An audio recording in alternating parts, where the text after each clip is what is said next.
So in my race, inequality and public policy course, we talk about intersectionality. We do a lot of thinking through some of the history that we've learned about race and racism. I have them really look at where these ideas of race, what that means, how it has developed. I have them think about ideologies that support systems of oppression and inequality.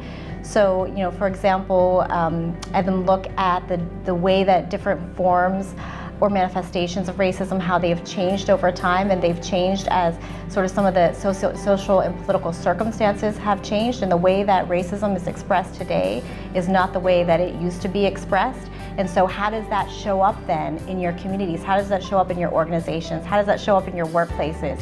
Have policy practices really kept up with those changing forms? So we do group work and brainstorming on those ideas, and if the answer is no, like some of our policies really aren't keeping up with these more subtle or more sophisticated forms of expressions of racism, then how can we combat that? I do a lot up front with questioning what we've learned about some of this history, having them to think really hard about conceptual work as well. So we don't just jump into brainstorming the solutions right away. I think that they need to sit with some of social justice and inequity as a concept, as something that takes a lot of work in addressing this critically. So I have them do models to sort of conceptualize what this means, how racial inequity, for example, is reproduced over time. What would it, if you diagram that, what are the factors that matter, that reproduce that? And then also in the qualitative research methods class that I taught, I also think that within research methods that you can absolutely take a social justice perspective.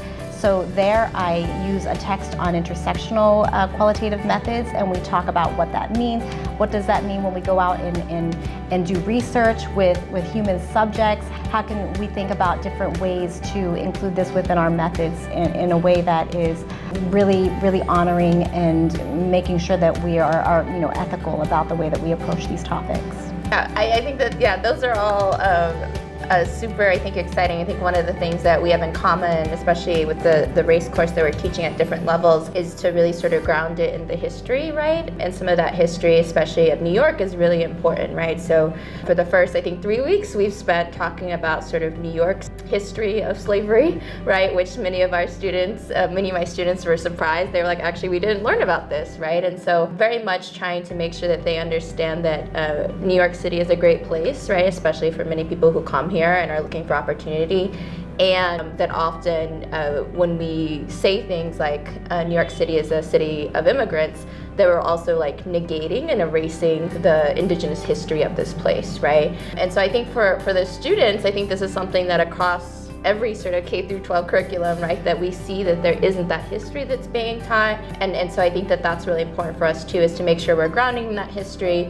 And then as Professor Beeman also said, right, moving us into solutions. And I think that that's the social justice component of this, is that we can learn about the theories all day, but we actually, I think, are going to encourage students in this concentration to really think about the actions they can take, right? And whether that is super local, whether that's in your family. I think that that's somewhere that, especially myself coming from an immigrant background, my family's from Mexico, that really thinking about how we also internalize racism, right? And so for us, I think we have to think about where can we reach our students, and sometimes that is in their career, right, in their next career, and where they can sort of implement and think about these issues. But sometimes we're also sort of encouraging them to think about sort of the interpersonal types of racism too that we see.